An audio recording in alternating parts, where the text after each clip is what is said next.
Hello everyone, welcome to our another video. So today we will be learning another problem from Leetcode. It is median of two sorted array. So we will be given two arrays. One is nums1 and nums2, and we just have to find out median of those two. So in case the size of both the arrays is 3, then we have to find out the median, which is like if it is 3, then it is pretty much simple, like we just have to return the middle element. But in case the size is odd, then we have the question, we have to return the addition, I mean the median of two element, right? Because size is 4, then there should be two element in the middle.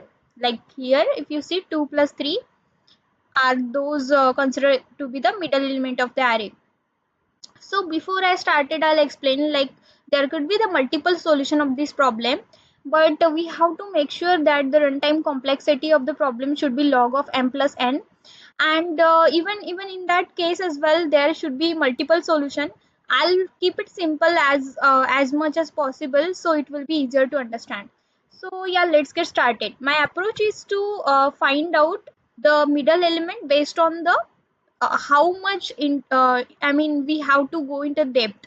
So if I consider, I just have to find out the element until the median, right? And finding out median is very easy. Like we will be given two arrays, nums1 and nums2, and if we do addition of those two sizes, then there is like easier way to find out the median, I mean at what location our median is. So yeah, let's get started. Integer n is my nums1 dot length. I'll just copy this name, and my m equal to nums2 dot length. Okay, and now I'll using two separate variable just to iterate to the both the arrays, which is I'll be initializing to 0 and to median. In case I'm not sure like how many medians will be there, right? It is totally based on the size we got, but I'm incrementing, I'm declaring two variable because I'm not sure at the initial stage. So to median, which is I am by default assigning to 0. Now my for loop gonna start from c equal to 0 until I am like c less than, sorry, c less than or equal to what? The total mid size, which is m plus n divided by 2. And sorry, I'm kept on using I because most of the time I use that variable. Okay, cool. Now initially if I say that this is my for example, let's consider this is the array and this is the array. So whenever I'm finding out any I'll keep example for two median size, where here I will be getting two median, right? So if in case I did do divide by 2, I mean 4 divided by 2, there is two element, but those two element will be this one. If I go from the array size, it is always start from 0 1 2 3.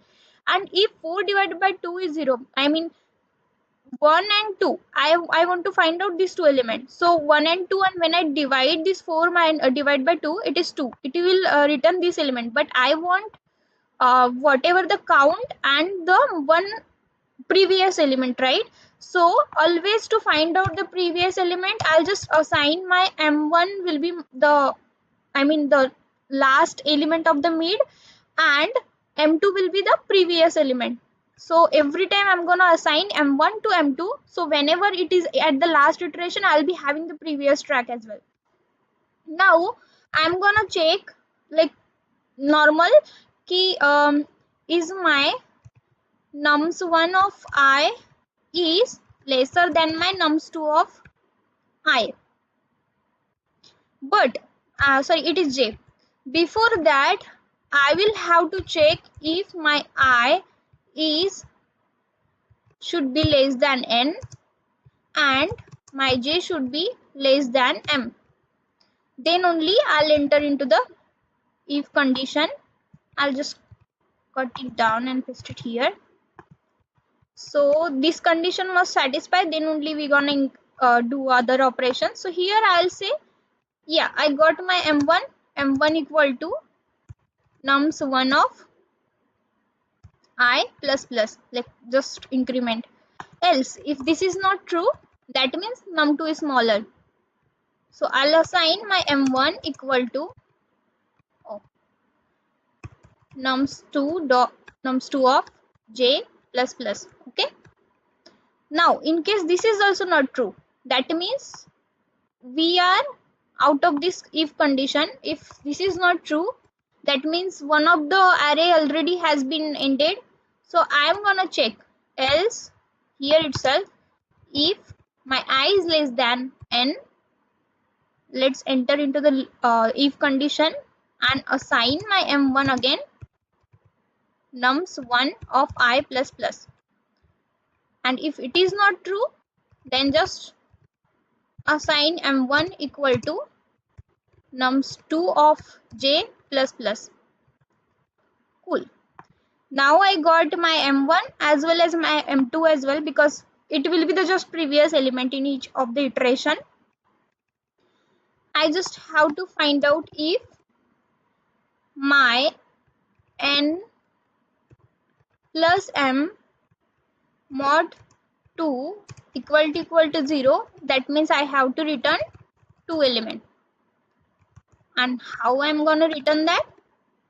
It is like, if you see, we have to return double, like addition could be in pointers, right? So double of my nums1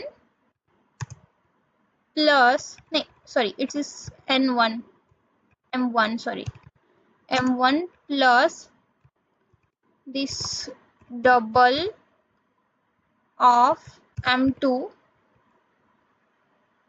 and then divide by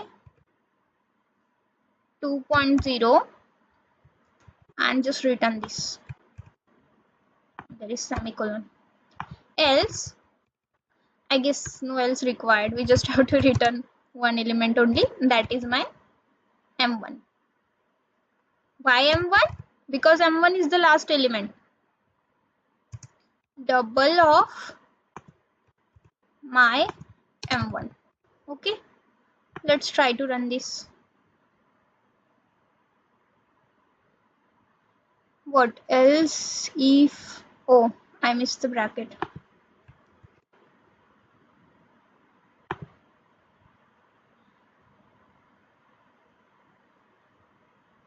Awesome. Let's try to submit this. I hope it work. Cool. So our solution works as working as expected. I hope you understand this problem. In case any doubts or any confusion you have, feel free to drop in the comments so I can explain it further, or I can create simply one video. Thank you so much for watching this video. Thank you so much. Bye bye.